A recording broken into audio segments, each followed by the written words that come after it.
pemilik kehidupan, sang sumber berkat yang tak pernah meninggalkan kami sedetik pun dalam segala situasi keadaan. Tuhan luar biasa.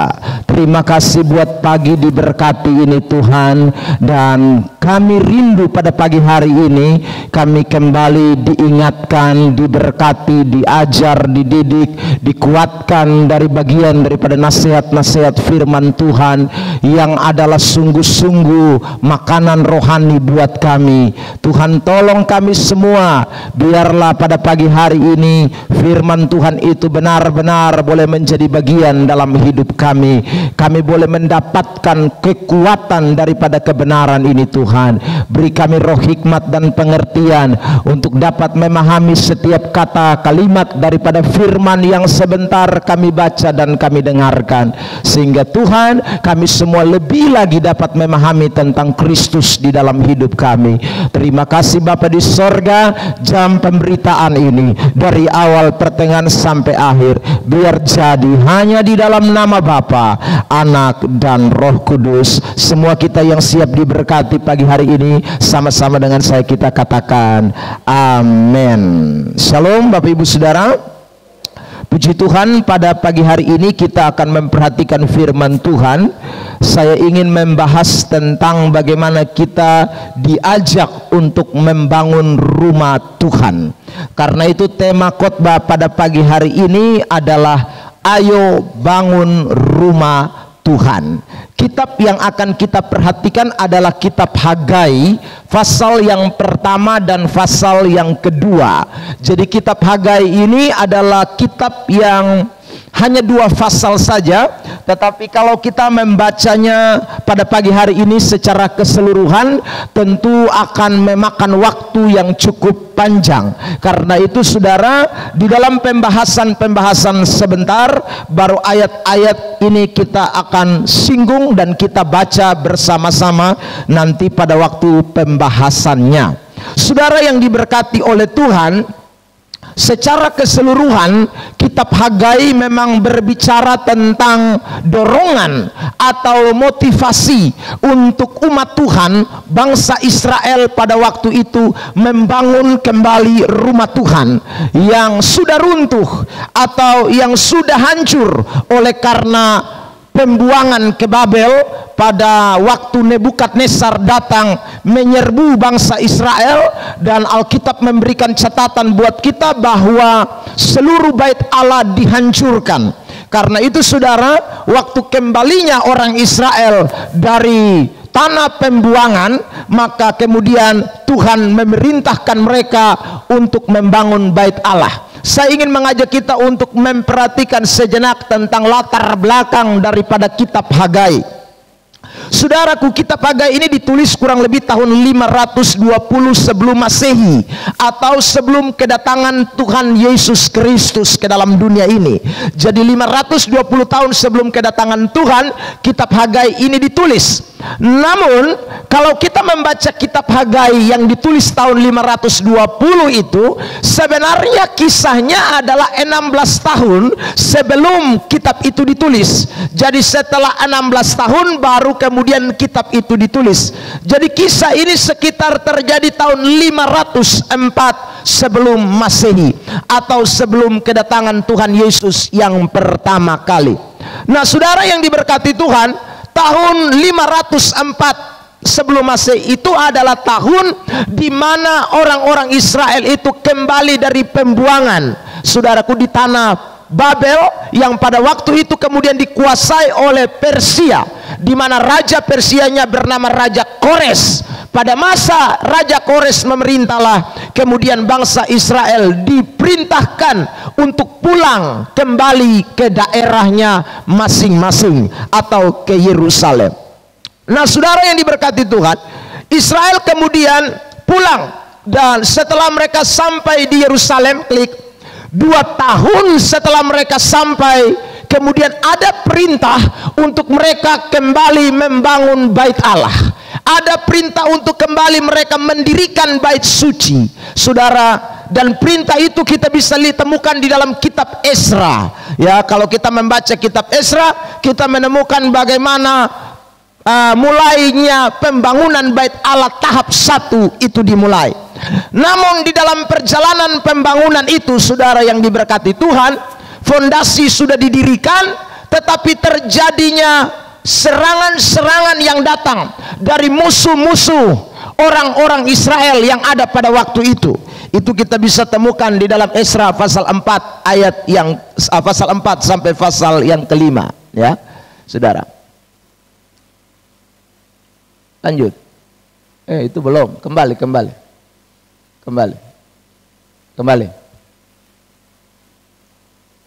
Ya. Jadi saudara yang diberkati Tuhan, mereka terhenti dalam membangun. Fondasi sudah dibangun tetapi kemudian terhenti karena ada serangan-serangan dari musuh. Kenapa serangan dari musuh ini terjadi? Karena saudara, orang Samaria atau orang Israel yang kita tahu bahwa sebagian ada di Samaria dan sebagian ada di Yerusalem, ini orang Samaria mau bantu bangun Bait Allah, tetapi orang-orang Israel tidak mau membangun bersama dengan orang Samaria, karena kita tahu bersama bahwa Israel dengan Israel pihak Yerusalem dengan Israel dari pihak Samaria itu memang bertentangan terus-menerus. Jadi waktu Samaria mau ajak bangun bareng bait suci itu, orang Israel yang ada di Yerusalem tidak mau, dan karena tidak mau maka orang-orang Samaria itu mulai bermain provokasi, dan kemudian saudaraku membuat sehingga pembangunan itu menjadi kacau. Dan akhirnya orang Samaria bangun dia punya Bait Allah sendiri di Gunung Gerizim, dan kemudian orang Israel bangun dia punya Bait Allah di Gunung Sion. Saudara yang diberkati Tuhan, jadi pembangunan ini terhenti cukup lama.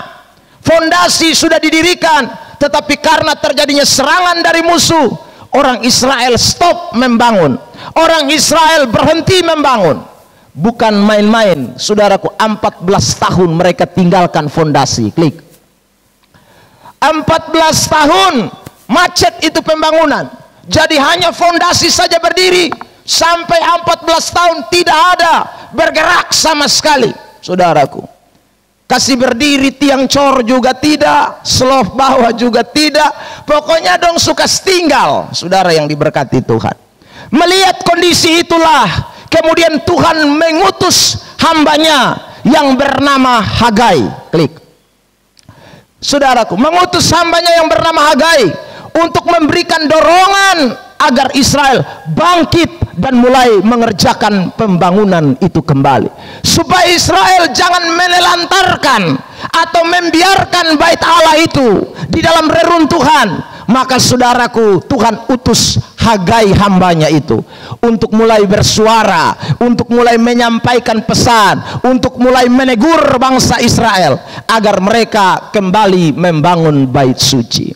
Saudara yang diberkati Tuhan, dari peristiwa ini kita melihat bahwa ternyata Tuhan menaruh perhatian yang sangat khusus bagi pembangunan rumah Tuhan. Tuhan ternyata menaruh perhatian yang sangat khusus bagi pembangunan rumah Allah. Karena itu saudara yang diberkati, memang kita tidak bisa biarkan rumah Tuhan tanpa kita bergerak. Kita tidak bisa membiarkan rumah Tuhan reruntuhan itu terjadi. Jangan sampai kita juga dapat teguran sama seperti yang dialami oleh Israel, saudaraku. Karena mereka menelantarkan, membiarkan Bait Allah itu tidak dikerjakan. Saudara yang diberkati Tuhan Yesus Kristus, karena itu pada pagi hari ini kita akan mempelajari firman Tuhan ini untuk juga mendorong kita supaya kita juga boleh melakukan sesuatu bagi pekerjaan Tuhan yang hari-hari ini kita sedang dalam rancangan untuk kembali membangun Bait Allah ini. Klik. Saudara yang diberkati, ada beberapa pembahasan yang akan kita pelajari. Yang pertama, kenapa mereka tidak membangun? Kita akan lihat alasannya. Yang kedua, saudara yang diberkati Tuhan, kita akan belajar juga tentang tindakan Tuhan ketika bangsa Israel bikin macet itu pembangunan selama 14 tahun. Apa yang Tuhan lakukan terhadap bangsa Israel. Lalu yang ketiga, apa yang seharusnya kemudian ditindaklanjuti setelah Tuhan melakukan sesuatu bagi bangsa Israel. Dan kemudian yang keempat, janji Tuhan terhadap pembangunan rumah Tuhan. Empat-empatnya kita akan bahas pada pagi hari ini sampai tuntas. Saudara yang diberkati, kita mulai dengan yang pertama, alasan mengapa mereka tidak mau membangun bait Allah. Klik. Alasan yang pertama adalah mereka berpikir bahwa belum waktunya. Jadi mereka berpikir bahwa ini belum waktunya. Itu terlihat jelas dalam kitab Hagai. Klik pasal yang pertama ayat yang kedua. Sama-sama kita baca ayat ini. 1, 2, 3. Beginilah firman Tuhan semesta alam. Bangsa ini berkata, sekarang belum tiba waktunya. Jadi kenapa mereka tidak mau membangun bait Allah? Karena mereka merasa bahwa ini belum waktunya. Kalau waktunya, maka tidak ada musuh dong. Kalau waktunya, maka Tuhan tidak kirim itu tantangan. Kalau waktunya, maka kita bangun mulus-mulus saja. Itu pandangan orang-orang Israel pada waktu itu. Makanya mereka stop. Mereka sudah bangun fondasi, tapi macet karena serangan datang bertubi-tubi. Permainan politik terjadi dalam pembangunan bait Allah, dan akhirnya mereka stop 14 tahun. Lalu saudara, Tuhan datang dengan firman Allah. Masa kamu bilang ini belum waktu Tuhan? Lalu kapan waktu Tuhan? Apakah waktu keadaan nanti sudah baik? Apakah waktu nanti tidak ada tantangan? Apakah nanti semua orang berpihak kepada kamu baru itu waktunya? Saudara yang diberkati Tuhan, seringkali kita pun suka menunda-nunda pekerjaan Tuhan dengan alasan seperti orang Israel, belum waktu Tuhan. Kenapa? Kok uang belum ada nah? Ya, belum waktu Tuhan. Karena ya kalau sudah waktu Tuhan, Tuhan kirim sponsor banyak. Saudaraku, itu seringkali jadi pikiran kita manusia. Dan sama seperti bangsa Israel juga begitu, saudaraku. Kalau sudah waktu Tuhan, maka Tuhan itu buka jalan mulus-mulus saja. Saudaraku yang diberkati Tuhan, ternyata pandangan seperti ini tidak selamanya benar. Terbukti dalam bagian ini, ketika bangsa Israel berpikir ketika ada tantangan maka kita stop pembangunan bait Allah, justru Tuhan bilang sama mereka, kamu salah nih kalau kamu berkata sekarang belum waktu Tuhan. Saudara yang diberkati Tuhan Yesus Kristus, karena itu pada pagi hari ini kita harus mempelajari bagian firman Tuhan ini. Alasan ini tidak boleh ada pada kita, sekalipun saya ulang, kondisi mungkin tidak memungkinkan, waktunya tidak pas. Minggu lalu saya masih bilang buat kita bahwa kita pun rumah juga kita belum benahi, saudaraku. Di sana sini terjadi kekurangan, harga bahan-bahan makanan tambah naik. Saya kemarin dulu pergi ke pasar Oeba, saudaraku yang diberkati. Biasanya kangkung kalau saya pergi pagi-pagi itu 5.000 saya bawa itu tapoa, kantong merah penuh sesak. Kemarin saya keliling Oeba, saudaraku, yang saya dapat cuma 8 ikat 10.000 rupiah. Itu 7 ikat kici-kiciana. Saya tanya kurus saudaraku yang diberkati, cabai itu 1 mok 15.000. Saya bilang kita tidak makan kurus lagi. Ya saudaraku yang diberkati itu, wih susah minta ampun. Tanya sawi lagi, saudaraku, sawi juga mahal, 4 ikat 10.000. Aduh, itu makan tidak cukup untuk satu keluarga, saudara yang diberkati Tuhan. Barang tambah naik, harga barang meningkat. Akhirnya saya lari menuju ke pantai, tidak jadi beli sayur-sayur, saudaraku. Lari menuju ke pantai, di sana ada jual ikan, dan ikan juga sama. Terakhir saya beli ikan tembang itu juga. Saudara yang diberkati Tuhan, memang ini waktu-waktu yang tidak enak. Ini waktu-waktu yang betul-betul lagi parah, saudara.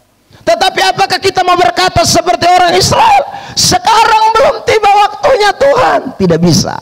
Sebab nanti Tuhan marah, nanti kita lihat Tuhan pemarah, ini berat, saudara. Tuhan pemarah itu berat sekali ketika orang tidak memperhatikan bait Allah, ketika orang tidak membangun kembali bait suci. Itu Tuhan marah berat, ya. Karena itu kita tidak boleh punya alasan bahwa ini belum waktu Tuhan. Kita harus berkata, sekaranglah waktunya untuk kita mulai bekerja. Amin. Saudara yang diberkati Tuhan, yang kedua, Cepat saja, karena ampa bagian ini cukup panjang. Mengapa mereka tidak mau membangun bait Allah? Satu. Yang kedua, mereka sibuk mendandani rumah mereka. Alasan yang kedua masuk akal. Kenapa? Karena orang pulang dari pembuangan, tadi saya sudah katakan, rumah mereka juga lagi rata semua dengan tanah. Tidak ada rumah yang ada, saudaraku, karena waktu Nebukadnezar membombardir Yerusalem, dia tidak kasih sisa. Bait Allah hancur, istana hancur, semua rumah-rumah dia kasih rata tanah semua. Nah, ini pulang datang ini, saudara yang diberkati Tuhan, akhirnya sibuk bangun kembali rumah, ya, karena rumah tidak ada mau tinggal di mana, saudara. Tetapi bukan salah mereka membangun rumah sebenarnya, tetapi yang Tuhan lihat adalah mereka pun rumah itu mereka subangun, tetapi mereka tidak memperhatikan rumah Allah, tapi sibuk mendandani rumah Tuhan, rumah mereka sendiri terus. Saudaraku, kalau kita memperhatikan ayat ini, jelas sekali terlihat sikap orang Israel tersebut. Klik Hagai 1 ayat 4. Apakah sudah tiba waktunya bagi kamu? Tapi untuk mereka dikatakan sudah tiba waktu. Untuk Tuhan belum waktu, tapi untuk mereka sudah tiba waktunya dikatakan. Untuk apa? Mendiami rumah-rumahmu yang dipapani dengan baik, sedang rumah ini, maksudnya rumah Tuhan, tetap menjadi reruntuhan. Mereka punya rumah sudah dipapani. Kata dipapani itu di dalam terjemahan King James, saudaraku, artinya bahwa itu rumah sulux, itu rumah terlalu mewah. Dia punya plafon saja, saudaraku, dibuat dari pohon aras. Nah, orang kalau pada masa itu rumah plafonnya itu dibuat dari pohon aras, itu orang punya duit, itu orang kaya raya. Jadi saudara yang diberkati Tuhan, ternyata mereka punya alasan kenapa mereka tidak bangun rumah Tuhan, karena mereka lebih sibuk mendandani rumah mereka. Rumah mereka sudah ada, tapi mereka main kas mewah, terus kas mewah, terus kas bagus, terus kas bagus, terus. Sementara rumah Tuhan tetap fondasi. So 14 tahun fondasi son bagarak. Aduh, itu celaka 12, Bapak Mama, saudara. Makanya pada pagi hari ini, bukan saudara saja yang membangun rumah, termasuk saya juga sedang membangun rumah. Saudara yang diberkati, dan sejak ini gereja tabongkar, saya bilang dan tukang, karena tukang tidak ada anak-anak buah, saya depo anak buah, saudara. Jadi saya bilang sama tukang, kita stop, tahan dulu, saudara. Kita stop, tahan dulu, karena memang mendandani rumah kita itu baik, tetapi adalah lebih baik mendandani terlebih dahulu rumah Tuhan. Karena saudaraku, kalau kita mendandani rumah kita, tapi kita tidak memperhatikan rumah Tuhan, itu akan berat, saudaraku. Itu akan Tuhan buat yang tidak enak, seperti yang nanti kita akan lihat pada waktu Tuhan bertindak kepada bangsa Israel. Saudara yang diberkati Tuhan Yesus Kristus, karena itu pada pagi hari ini sekali lagi, mari saya mau mengajak kita, meskipun kita sudah mulai mengerjakan bagian daripada rumah-rumah kita untuk kita tempati, tapi jangan lupa, kalau rumah kita dandani, maka rumah Tuhan juga harus kita dandani yang terbaik. Karena itu saya sudah bicara dengan saudaraku ketua pembangunan, bahkan hari ini juga beberapa hari saya selalu sampaikan untuk didoakan terus jemaat Tuhan. Kita pasti mengerjakan yang terbaik. Kita mau mendandani rumah Tuhan ini yang terbaik. Kita tidak mau, saudaraku, yang asal-asal, tidak boleh, harus yang terbaik. Karena itu kayunya juga pasti yang terbaik, saudaraku. Kita mau beri yang terbaik untuk Tuhan. Karena kalau tidak terbaik, saudara yang diberkati Tuhan, kita cuma melakukan asal-asalan, nanti sama seperti orang Israel. Kita harus melakukan yang terbaik untuk pekerjaan rumah Tuhan. Kita harus memberi yang terbaik untuk pekerjaan rumah Tuhan. Dan ini tentunya tidak gampang, tidak membutuhkan uang yang sedikit. Ini membutuhkan uang yang sangat banyak, saudaraku. Tetapi ini kita tidak boleh abaikan. Kalau rumah kita bisa dandani, maka rumah Tuhan harus kita dandani. Rumah Tuhan juga harus kita bikin yang terbaik, saudaraku yang diberkati Tuhan. Kita bersyukur, saudara, bahwa secara sebelum ini Seroja terjadi, kita punya gereja yang cukup bagus, ya. dilengkapi dengan fasilitas-fasilitas yang mantap. Saudara, meskipun kita masih perlu membenahinya lebih lagi, tapi paling tidak punya standar yang cukup bagus untuk di Kota Kupang dan sekitarnya. Ya, saudaraku, ini cukup standar luar biasa. Tapi karena itu kita akan buat yang terbaik lagi. Kalau Tuhan kita sudah bikin yang standar mantap, sudah AC, sudah plafon bagus, saudaraku, tapi Tuhan bongkar semua, berarti mau yang terbaik lagi. Beri yang terbaik lagi, lakukan yang lebih baik lagi. Tuhan mau mendandani yang luar biasa lagi. Jadi maunya Tuhan itu kita naik kelas. Karena itu saudara, saya beberapa hari ini ketemu dengan berbagai orang, saudara. Saya minta pendapat, saya minta saudara untuk mereka berikan masukan, supaya kita akan mengerjakan ini yang terbaik. Kita akan memberi yang terbaik kepada Tuhan. Tidak boleh yang ece-ece. Karena ini untuk pekerjaan rumah Allah. Saudara yang diberkati Tuhan, itu alasan mereka. Jadi satu, mereka karena bilang belum waktu Tuhan. Yang kedua, mereka lagi sibuk dengan mendandani, mempapani rumah mereka dengan lebih baik.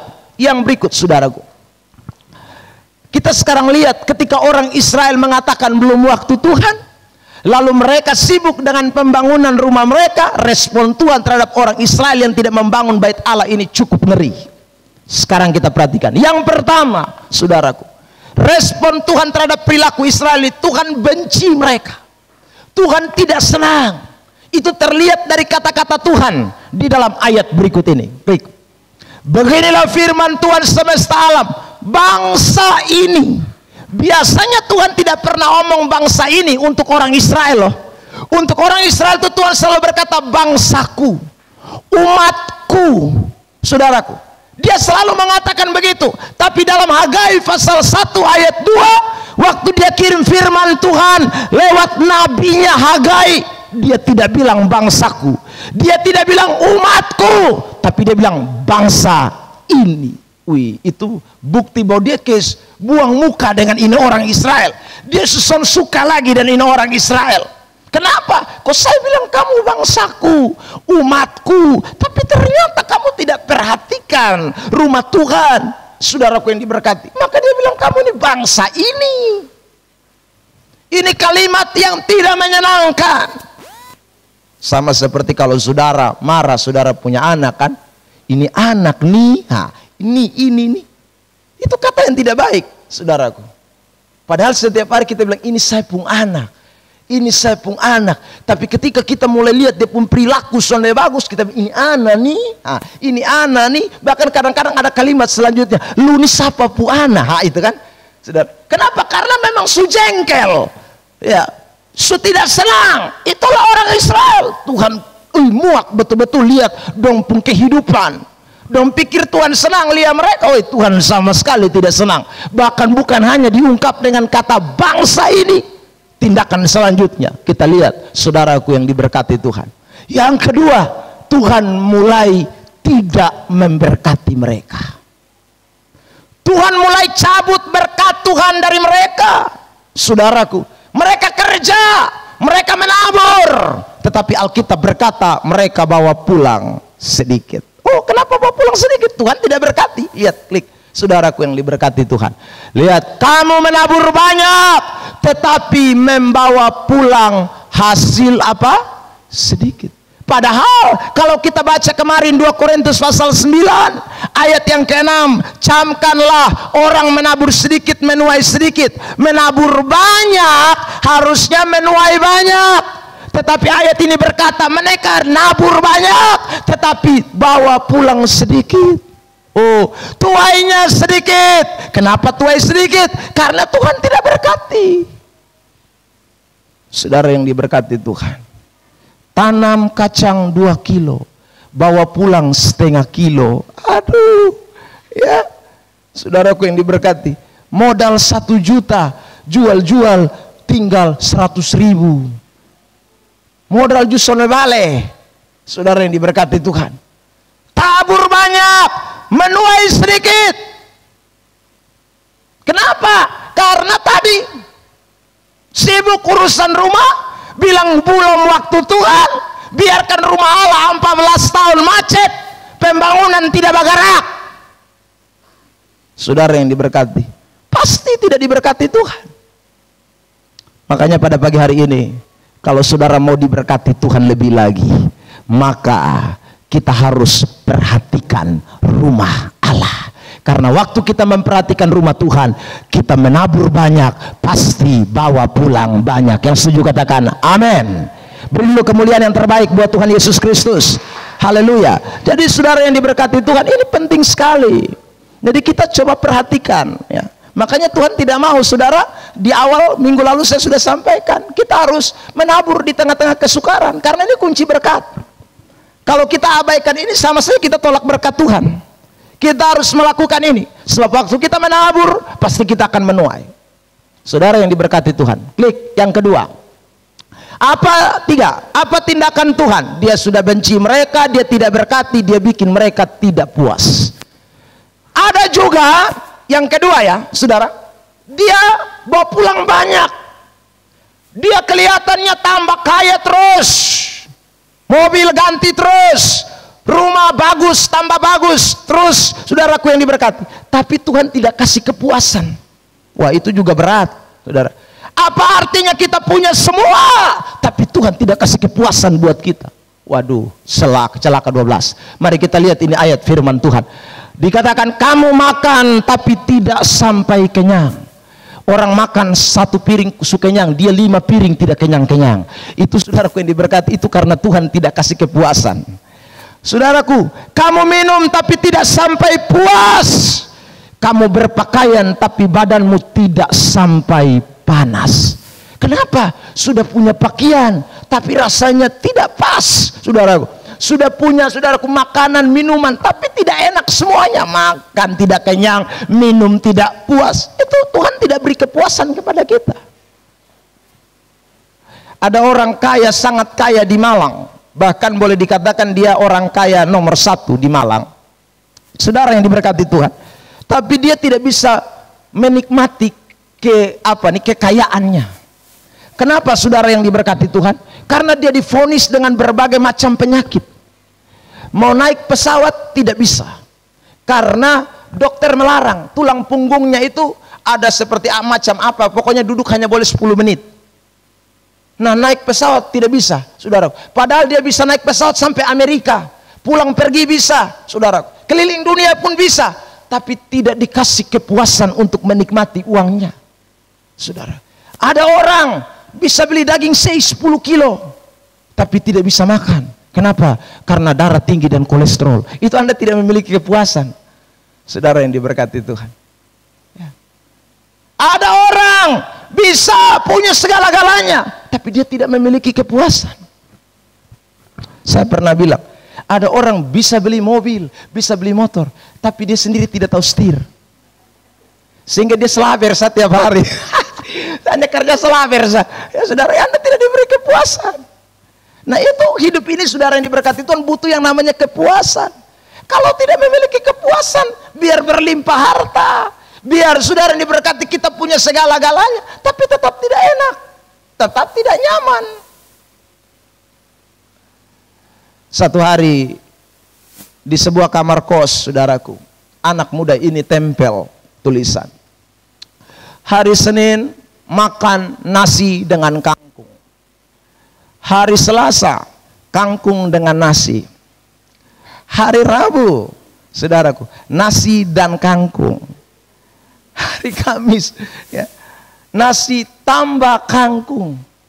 Saudara, pokoknya dia nasi tambah kangkung, nasi dengan kangkung, nasi dalam kangkung, kangkung dalam nasi. Pokoknya dia bolak-balik sampai hari Minggu. Dia tulis itu dia punya menu makanan setiap hari. Saudara, lihat ya. Meskipun dia punya makanan cuma nasi dengan kangkung dari Senin sampai Minggu, nasi tambah kangkung, nasi dan kangkung, tetapi sekali lagi dia memiliki kepuasan. Orang bisa menikmati sangat sederhana, tapi kalau dia memiliki kepuasan, itu sesuatu yang luar biasa. Maka yang dibutuhkan adalah kepuasan dalam diri kita, saudara. Kalau tidak ada kepuasan, berat manusia ini ya. Makanya hidup ini, saudara, bagaimana kita bisa memiliki kepuasan? Salah satunya adalah Anda dan saya harus memperhatikan rumah Tuhan. Kalau Tuhan kita perhatikan rumahnya, kita makan pasti kita kenyang. Tidak ada ayat yang mengatakan kalau kamu perhatikan rumah Tuhan kamu makan lapar terus. Tidak ada. Kamu minum tidak akan puas. Tidak ada. Yang ada itu kamu makan pasti kenyang. Kamu minum pasti tidak haus lagi. Kamu berpakaian pasti akan panas badanmu, saudara. Tapi kalau kita tidak memperhatikan rumah Tuhan, rumah Tuhan tetap jadi reruntuhan. Rumah kita sudah AC, saudara, tapi kita tidur kepanasan terus.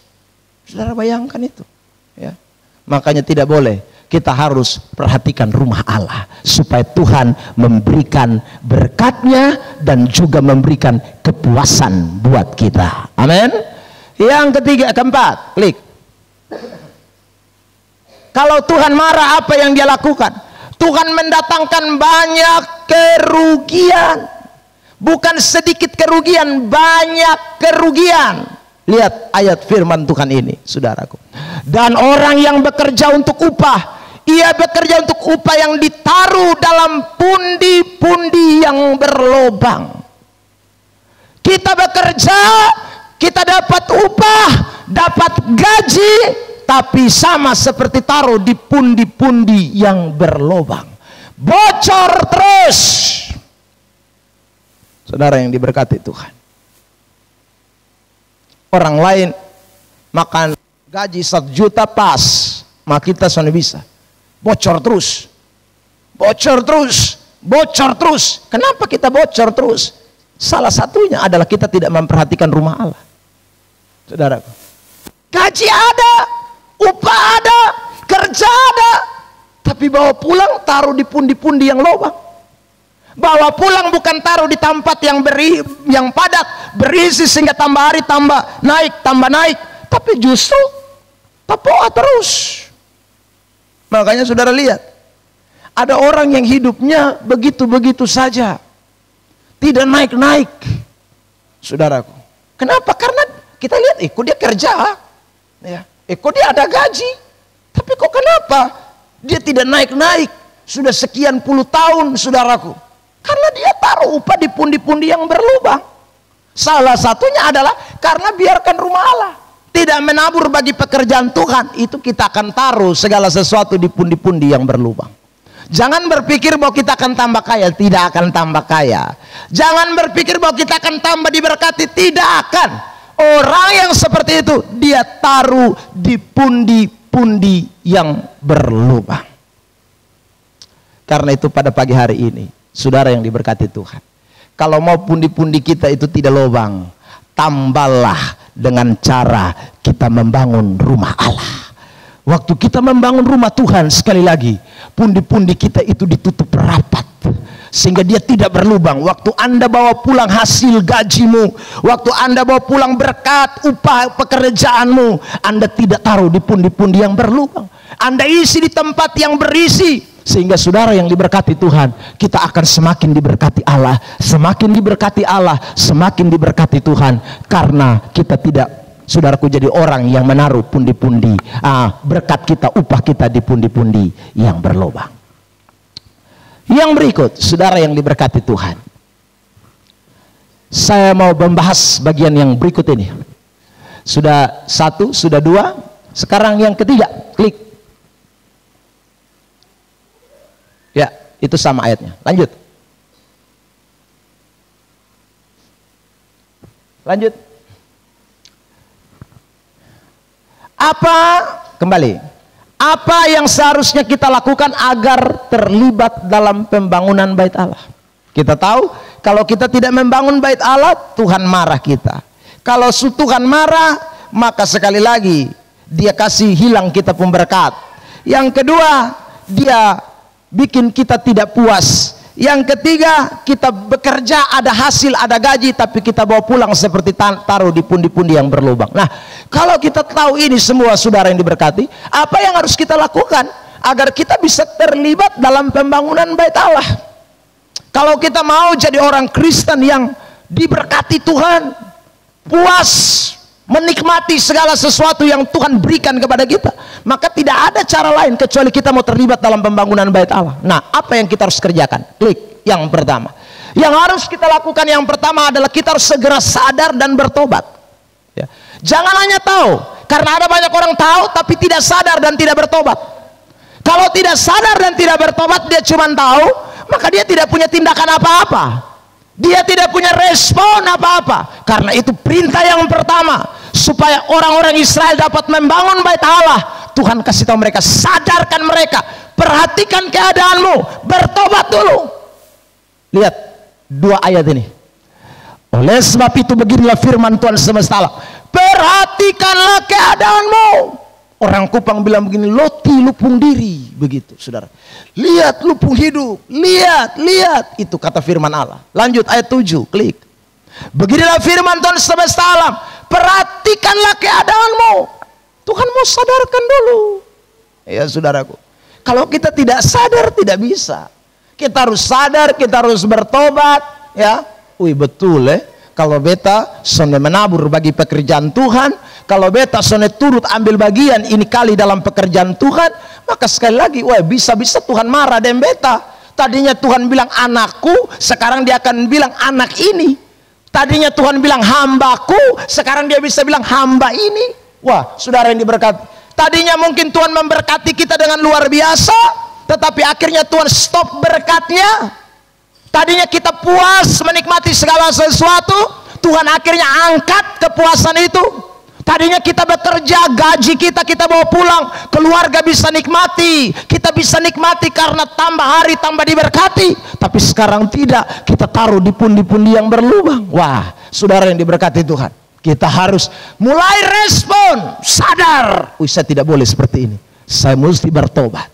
Saudara yang diberkati Tuhan, perhatikanlah keadaanmu. Kalau sudah bertobat, pasti dia bisa melakukan bagian yang kedua ini. Klik. Apa yang akan kita lakukan? Yang kedua, kita akan segera bertindak. Kita tidak akan berkata lagi belum waktunya. Kita tidak akan berkata lagi seperti bangsa Israel yang berkata kami masih sibuk mendandani rumah kami. Tapi kita akan segera bertindak. Saudaraku, itu terlihat jelas dalam ayat ini. Mari kita lihat. Jadi naiklah ke gunung, bawalah kayu dan bangunlah rumah itu. Bukan nanti naiklah ke gunung, tidak. Tapi jadi, kata jadi itu adalah sebuah keputusan untuk segera melakukan. Tidak tunda-tunda, harus lakukan. Hari Minggu saya umumkan, bulan depan kita mulai. Tapi selesai kebaktian, ketua pembangunan bilang, Bapak tak usah minggu depan, bulan depan lagi. Ini kerja sudah, saudara. Wah, berarti ini namanya segera. Itu mantap. Jadi saya juga dapat teguran itu. Saya bilang belum waktu, bulan depan dulu, saudaraku. Saya juga pikir biar agak hela napas sedikit ya, saudara. Tapi Tuhan, saudaraku mau segera lakukan. Tunggu kapan lagi, saudaraku? Harus. Jadi naiklah ke gunung, bawalah kayu, bangunlah rumah itu. Kenapa dikatakan naik ke gunung? Karena ingat tadi saya katakan bahwa di Yerusalem itu bait Allah dibangun di atas gunung, di atas bukit, ya. Makanya disuruh naiklah ke gunung. Kalau GSJA Sinar Kasih Bolok ini ada di lembah dataran, maka firmannya begini, jadi datanglah, ya, tidak usah naik ke gunung, datanglah ke gunung atau turunlah. Kalau yang dari Kuan Hium datang berarti turunlah. Kalau yang dari pelabuhan datang berarti naiklah. Nah, bawalah datang uangmu, hartamu, dompetmu dan semuanya. Ya saudaraku, bawalah. Itu kata Alkitab. Bangunlah rumah itu, maka aku akan berkenan kepadanya dan akan menyatakan kemuliaanku. Di situ firman Tuhan. Bawalah, naiklah, bangunlah. Tidak boleh tunda-tunda. Ya saudara yang diberkati. Karena itu kita semua tahu prinsip GSJA itu dari dulu, bahwa membangun rumah Tuhan itu tidak dimulai dengan uang banyak. Kita berulang-ulang, mungkin saudara juga mendengar, saya mendengarkan berulang-ulang kesaksian pendeta John Adu, bagaimana mulai membangun bait suci perjanjian baru yang ada di Naikoten, saudaraku. Saya ingat itu, kolekte hanya belasan ribu, saudara. Ya. Tapi kemudian mereka bisa memulai pekerjaan Tuhan yang besar. Karena mereka tidak tunggu uang 1 miliar baru kerja. Mereka tidak tunggu uang ratusan M baru bekerja. Tidak. Mulai dari sedikit mereka lakukan. Mereka segera bertindak. Jadi kalau orang sadar dan bertobat, saudara yang diberkati Tuhan, tidak perlu tunggu lama-lama. Apa yang ada pada kita, kita mau kerjakan. Apa yang ada pada kita, kita mau lakukan. Apa yang ada pada kita, saudaraku, menabur, kita berikan untuk pekerjaan Tuhan. Karena Tuhan pasti akan turut bekerja. Nanti itu di bagian terakhir kita akan memperhatikan. Jadi tugas kita adalah sekali lagi sadar, bertobat, lalu segera. Tidak usah sepakat, segera semua kita harus kerjakan. Klik. Lanjut, saudara yang diberkati. Apa janji kalau kita mulai segera? Kalau kita mulai membangun bait Allah dengan segera, tidak tunda-tunda, apa yang Tuhan kerjakan? Yang pertama, saudara yang diberkati, Alkitab berkata Tuhan janji menyertai. Amin. Tuhan janji dia menyertai. Kenapa dia suruh bangun sekarang? Kenapa dia suruh segera? Kenapa dia suruh jangan tunda? Karena dia mau menyertai kita. Klik ayat firman Tuhan. Maka berkatalah Hagai, utusan Tuhan itu, menurut pesan Tuhan kepada bangsa itu demikian. Aku ini, 1, 2, 3 jemaat Tuhan baca, menyertai kamu. Jadi mau ragu bikin apa? Yang sertai kita Tuhan. Demikianlah firman Tuhan. Saudara yang diberkati Tuhan, kemungkinan sebentar siang kita akan terima uang sejumlah, ya lumayanlah saudara, untuk sudah dikasih tahu pembayaran kayu. Jadi saudara, kayu kita untuk kap itu sudah ada uangnya, ya. Saya kasih tahu kurangnya sekian juta. Lalu kemudian oke, Pak Pendeta, sebenarnya kemarin, tapi kemarin saya khotbah di luar. Jadi saudara, dia mau datang, saya bilang minta maaf saya lagi khotbah, ya. Dia janji sebentar dia akan datang, saudaraku, dan dia akan menyerahkan uang untuk kita punya kap-kap gereja.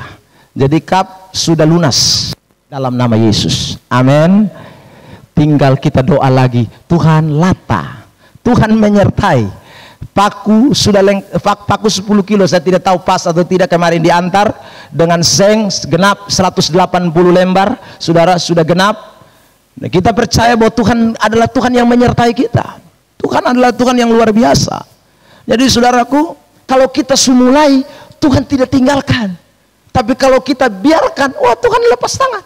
Saudaraku, sudah lepas tangan lagi, kita marah-marah. Dia marah kita, dia tidak berkati kita. Wah, ya saudara, justru waktu kita mengerjakan dengan segera, wah dia menyertai kita. Kita punya ini lata ini kita butuh 114 batang, saudaraku, 2 kubik lebih. 2 kubik lebih kita butuh, saudara yang diberkati. Ya, doakanlah, karena kita mau kayu meranti, harganya sekitar 3 jutaan lebih, 4 juta lah boleh dikatakan. Ya saudara, doakan, dan kita percaya kita pasti mampu melakukan apa yang Tuhan mau, bukan karena kita, tapi karena Tuhan menyertai kita. Dia menyertai kita, dia menyertai kita, dia menyertai kita, dan dia melakukan yang terbaik buat kita. Tidak ada perkara yang mustahil, saudara. Tidak ada perkara yang mustahil. Kita masih butuh PVC, ya, karena dia punya bahan semua sudah ada, dia punya holo sudah ada lengkap semua, hanya PVC-nya kita butuh kurang lebih 100 lembar. Tapi kemarin saya dengan Pak Frans hitung lagi, saudaraku, ternyata kita bukan butuh 100 lembar. Kalau kita mau sampai belakang itu kita butuh 134 lembar, ya saudaraku yang diberkati Tuhan. Kita hitung kali bagi semuanya, dan kita percaya bahwa kita melakukan bagian kita, Tuhan pasti akan melakukan bagiannya, karena dia menyertai kita. Ini janji yang luar biasa, ya. Jadi kalau itu, saudaraku yang diberkati, buat apa kita bilang tunggu waktu lagi? Untuk apa kita tunda-tunda lagi? Kok Tuhan bilang aku menyertai kamu? Jadi dia yang suruh bertindak, dia yang menyertai kita. Dan apakah dia hanya menyertai kita? No, ayat firman Tuhan mengatakan saja yang kedua, klik, saudaraku. Yang kedua, dia mengatakan dia akan mendatangkan berkat. Amin. Dia bukan hanya menyertai, tapi dia datangkan berkat. Dia yang gerakkan orang. Dia yang mampu, saudaraku, membawa orang. Dia yang mampu membongkar bangkir bank-bank orang. Itu dia, itu Tuhan Allah. Dia yang mendatangkan berkat. Saudaraku, ya, orang bisa berat sumbang 100.000, tapi kalau Tuhan yang kasih jama depo hati 10 juta dia anggap ringan. Saudaraku, orang bisa saja dia kafir, dia tidak kenal Tuhan, tapi kalau Tuhan raba depo hati, tidak ada yang berat. Saudaraku, dia akan kasih. Dan Tuhan ngomong itu janji Tuhan. Klik ini ayat, klik Hagai pasal 2 ayat 6. Mari kita baca sama-sama. 1, 2, 3. Sebab beginilah firman Tuhan semesta alam, sedikit waktu lagi maka aku akan menggoncangkan langit dan bumi, laut dan darat. Wih, bab tua goncang ini. Langit dia goncang, bumi dia goncang, laut dia goncang, darat dia goncang. Apa yang dia terjadi kalau dia goncang? Klik ayat 8, ayat 7. 1, 2, 3. Aku akan menggoncangkan segala bangsa, sehingga barang yang indah-indah kepunyaan segala bangsa datang mengalir, maka aku akan memenuhi rumah ini dengan kemegahan firman Tuhan semesta alam. Wah, saudaraku, dia bilang saya akan goncang itu bangsa-bangsa semua. Barang yang indah-indah kepunyaan mereka, mereka akan kasih, ya, mereka akan bawa. Itu kata firman Allah. Lanjut ayat berikut, ayat yang ke-8. 1, 2, 3. Kepunyaan kula perak, kepunyaan kula emas, demikianlah firman Tuhan semesta alam. Tuhan punya emas, Tuhan punya perak, Tuhan punya semua. Jadi untuk apa kita khawatir, saudaraku? Dia yang luar biasa itu. Lanjut, saudara yang diberkati Tuhan. Ya, kita selesai. Jadi ingat, kalau kita melakukan semua pembangunan ini, Tuhan tidak akan pernah membiarkan kita. Dia menyertai kita dan Dia memberkati kita. Amin. Jadi kita tidak usah khawatir, saudara yang diberkati Tuhan. Kita bersyukur, mungkin sekitar hari Rabu kayu yang kita pesan akan turun, saudaraku, dan tukang akan mulai mengerjakan. Kita percaya bahwa Tuhan akan bekerja dengan luar biasa. Kita akan lihat mujizat Tuhan terjadi. Tapi ingat, bangsa-bangsa Tuhan mau gerakan, tapi Tuhan gerakan kita duluan. Kita yang harus mulai menabur, kita yang harus mulai melakukan sesuatu, karena kita juga mau ambil bagian dalam berkat yang Tuhan berikan kepada kita. Tuhan Yesus memberkati kita dengan firman Tuhan. Haleluya. Mari pemain keyboard semua maju ke depan. Musik, kita mau bersyukur buat firman Tuhan pada pagi hari ini.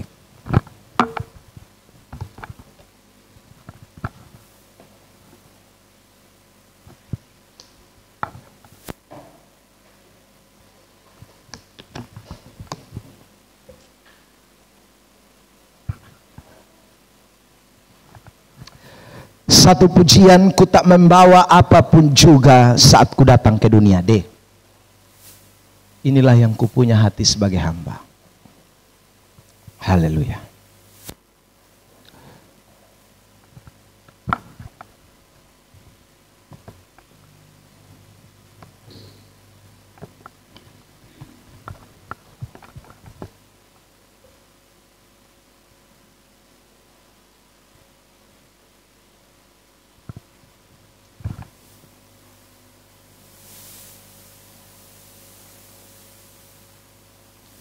Haleluya Yesus. Coba D, D, Ellen coba D.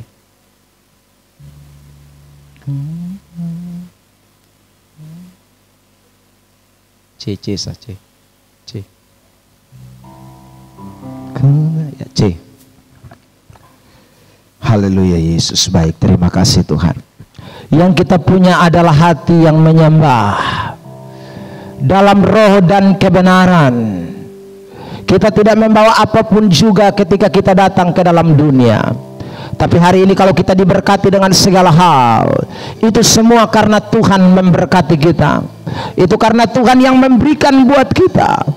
Karena itu saudara yang diberkati Tuhan, mari kita semua boleh terus melihat pekerjaannya.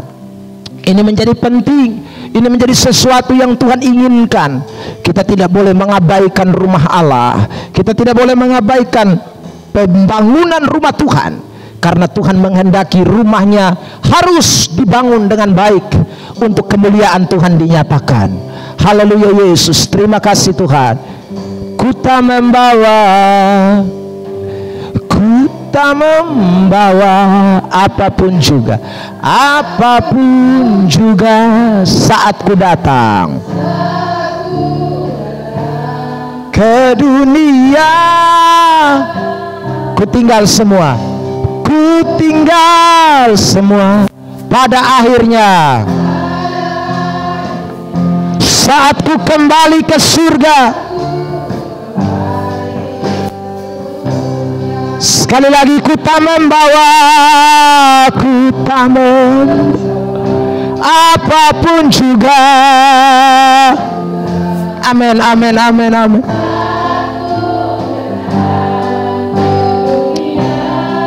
Ku tinggal semuanya pada akhirnya. Amin, haleluya. Saat ku kembali ke, inilah yang ku punya, hati sebagai hamba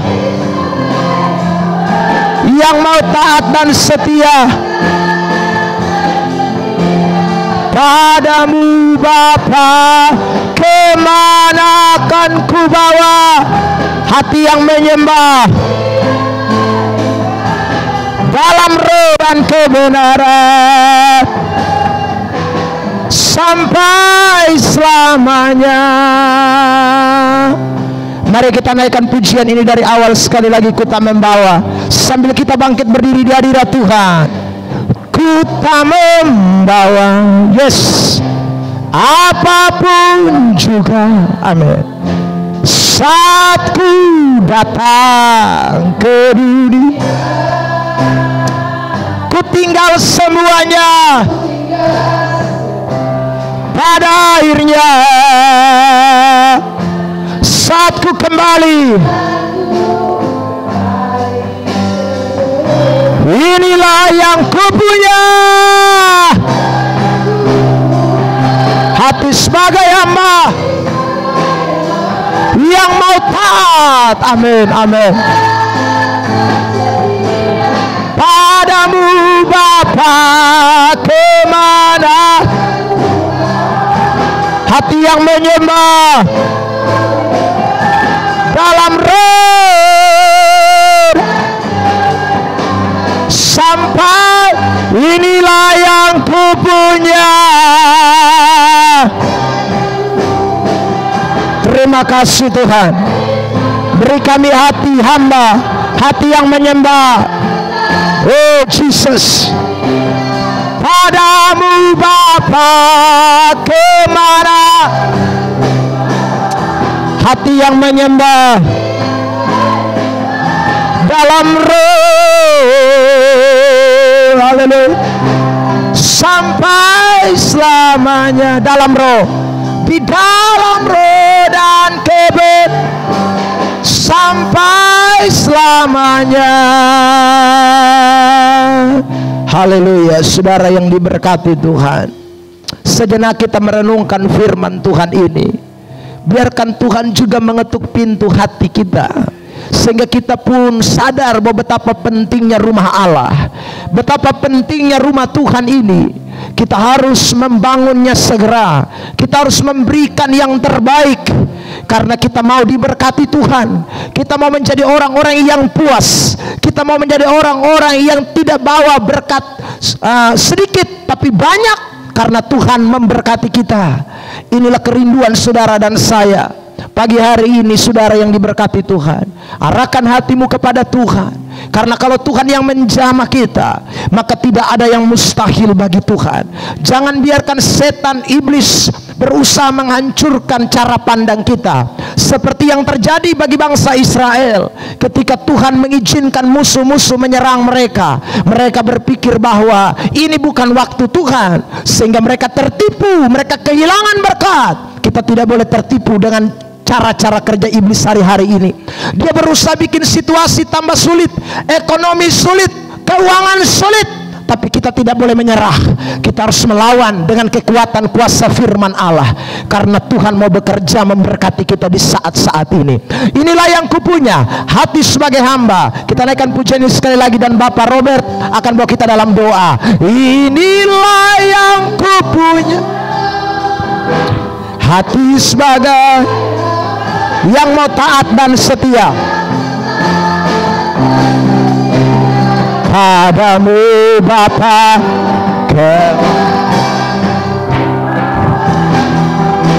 hati yang menyembah di dalam roh dan sampai selamat, dalam roh, di dalam roh dan kebenaran sampai selamanya. Mari kita berdoa. Bapa, dalam nama Yesus kami mengucap syukur buat kebenaran-Mu Tuhan. Terima kasih Tuhan Yesus, Engkau sungguh baik bagi kami. Meteraikan firman kebenaran-Mu dalam hati